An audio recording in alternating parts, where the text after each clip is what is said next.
Okay, now it's my job to give you the arguments for complementarianism, the view that men and women are created with differences that complement, not compete with each other.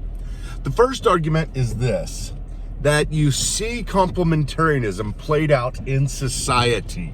In other words, even without the Bible, you've got every society in the history of the world throughout time, not without exception, but generally every society that functions in a complementarian way. They recognize that men are good at certain things and women are good at certain things, and therefore they move to put men and women in particular positions and train them for that. The second one is biology. I mean, this is the most obvious because we are biologically different. Not only do we have differences within our genitalia, but within our body and the way in which generally men and women are. Men are stronger, women are weaker. Number 3 is psychology. Now, this is the way in which we think. And this is something that I guess you could debate if you wanted to, but it just, with wisdom and with life, you recognize that this is the case, that women think differently and men think differently. Some people would talk about left brain and right brain, saying that men are right-brained and more focused and more project-driven, whereas women use their entirety of their brain and therefore have this women's intuition, as it's sometimes called, because they think differently. Now, you could say no on that, but the complementarian would say, it's right, even though you're trying to be technical and say that it isn't there. Now, number 4, and the more important, we're getting into the biblical examples for the complementarian who is a Christian.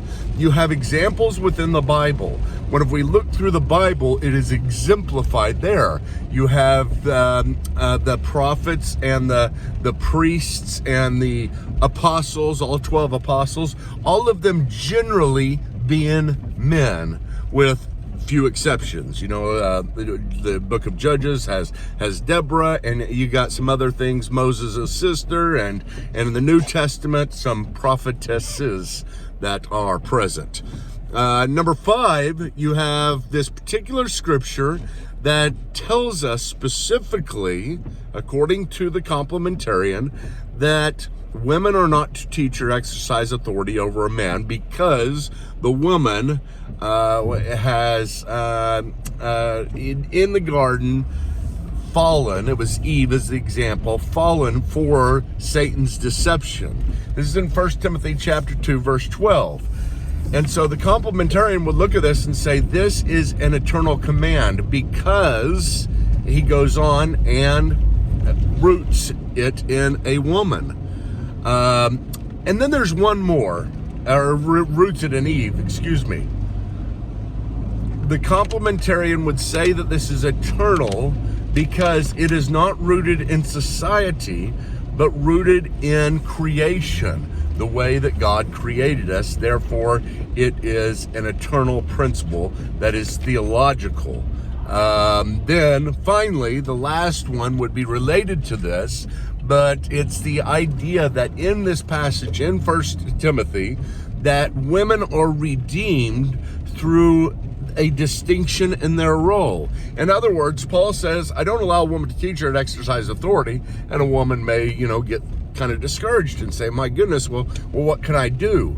Well, Paul says the woman will be redeemed, will be saved, will be redeemed through childbirth if they do this in sanctity and hope and love. But it's not just birthing a child, many complementarians would say. It is the whole idea of their role distinction in nurturing, that they will find a place, they will have an important place, arguably much more important than teaching, that the woman will have a place, arguably a much more important place than through teaching, through their nurturing of not only just a child that is birthed to them, but you could say generally nurturing of society. So those are the four main arguments, or did I put five? I don't remember.